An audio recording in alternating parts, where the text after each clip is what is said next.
আমাদের এই ভদ্র সমাজে সুদ নিয়ে কোনো আলাপ হতে দেখি না।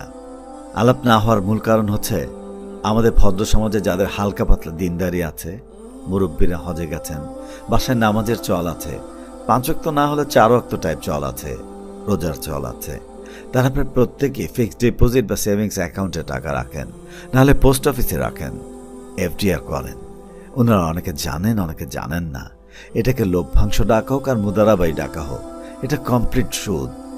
কিন্তু খুব আশ্চর্য হচ্ছে, they turn a blind eye to it, as if এটা নিয়ে কথা বলা যাবে না। আহলে হাদিস হানাফি টাইপ ক্যাচাল করে এরা খামতে খামতে মসজিদ থেকে বাসায় আসেন। তারপর রাতের বেলা ফিক্সড ডিপোজিটের জমা বইয়ের নাম থাম টাকার পরিমাণ লেখেন, হিসেব করেন 5,000 করে 10 বছরে কত পাবো। আবার আফসোস করেন, ইস লাভটা কমায় দিছে। আপনারা যারা সন্তান আছেন তারা বাবা মায়েদের সাথে এই ব্যাপারে কথা বলবেন। তারা বুঝতে না চাইলে জোর করবেন। তারা আপনার ভবিষ্যতের দোহাই দিলেও শুনবেন না, বুঝিয়ে ছাড়বেন। যারা এই কায়দায় ফিক্সড ডিপোজিটের নামে সুদ খাচ্ছেন, জেনে বা না জেনে হোক, তাদের জন্য বলছি, সুদ ব্যাপারটা নিয়ে আল্লাহ ভয়ঙ্কর সাবধান বাণী উচ্চারণ করেছেন। সুদ হচ্ছে আল্লাহ তাআলার সাথে যুদ্ধ ঘোষণা। মেটাফরিক ভাবে না, আক্ষরিক ভাবে।